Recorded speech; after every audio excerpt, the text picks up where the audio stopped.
അയില പൊരിച്ചതുണ്ട്, കരിമീൻ വറുത്തതുണ്ട്, കൊടംപുളിയിട്ട് വെച്ച നല്ല ചെമ്മീൻ കറിയുണ്ട്, തുമ്പപ്പൂ നിറമുള്ള ചെറുമണിച്ചോറുണ്ട്, ഉപ്പിലിട്ട മാങ്ങയുണ്ട്, ഉണ്ണാൻ വാ മച്ചുണനേ. അപ്പം ഇന്നത്തെ ലഞ്ച് ബോക്സ് എന്തൊക്കെയാണ് നമുക്ക് നോക്കാം. രാവിലെ കഴിക്കാൻ ഇഡലിയും സാമ്പാറെന്ന് പറയാൻ സാമ്പാർ പുളി.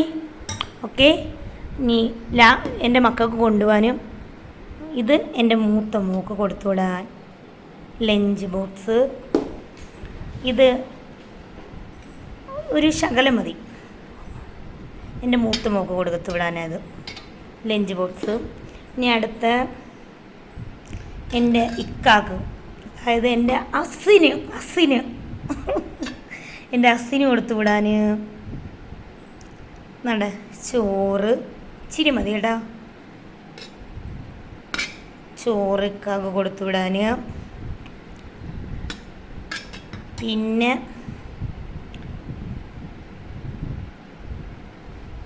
ഇച്ചിരി കൂടെ കിടക്കട്ടെ എൻ്റെ മൂത്ത മോക്ക് ചോറ് കളയാനാണെങ്കിൽ. പിന്നെ ആണെങ്കിൽ കോവയ്ക്ക മെഴുക്കുവരട്ടി,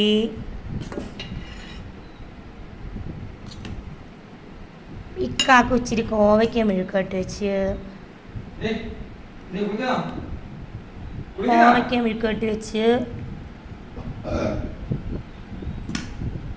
പിന്നെ എൻ്റെ ഇളയ മോക്ക് കൊണ്ടുപോകാൻ ഒരു കുഞ്ഞിഡലി,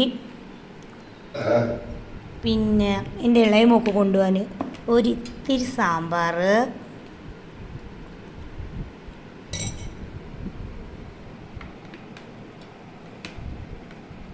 ഓക്കെ. 3 lunch box. ഇളയ മോക്ക് ചോറ് കഴിക്കാൻ ഭയങ്കര ബുദ്ധിമുട്ടാണ്. പിന്നെ നട മീൻ കറിക്ക് ഉപ്പി കൊടുത്തു വിടാമെന്ന് വിചാരിച്ചിട്ടോ. മീൻ കറി ഇക്കാക്ക് മീൻ കറിയാണ് ഇച്ചിരി വേണം കേട്ടോ. പക്ഷേ ഇപ്പം വന്നൊന്ന് എന്തോ അതുകൊണ്ട് ഒരു ശകലം മതിയെന്ന് എൻ്റെ അടുത്ത് പറഞ്ഞായിരുന്നു. അപ്പോൾ ഇക്കാക്ക് മീൻ കറി. അപ്പോൾ എൻ്റെ മൂത്ത പുത്രിയില്ലേ, എൻ്റെ മൂത്ത പുത്രിക്ക് മീൻ വേണ്ട മോളെ, മീൻ കഴിക്കാൻ ഭയങ്കര ബുദ്ധിമുട്ടാണ് എൻ്റെ മൂത്ത പുത്രിക്കും.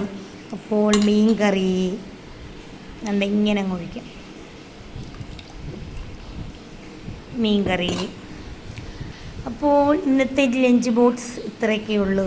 ഇതെല്ലാം ഒന്ന് സെറ്റ് ചെയ്ത് അടച്ച് വെക്കാം. ഇനി ഒരു ശകലം നാരങ്ങാച്ചാർ ഇടാം. അപ്പോൾ ലഞ്ചിൻ്റെ പൂർത്തിയായി കഴിഞ്ഞു. ഇത് അടയ്ക്കട്ടെ ഇനി. അപ്പം ലഞ്ച് ബോക്സ് ഇഷ്ടപ്പെട്ടെങ്കിൽ ലൈക്ക് ചെയ്യാനും ഷെയർ ചെയ്യാനും മറക്കല്ലേ. കമൻ്റ് ഇടുന്നില്ല ആരും, എനിക്ക് കമൻ്റ് ഇടാൻ മറക്കല്ലേ. അപ്പോൾ tata bye bye, okay, see U.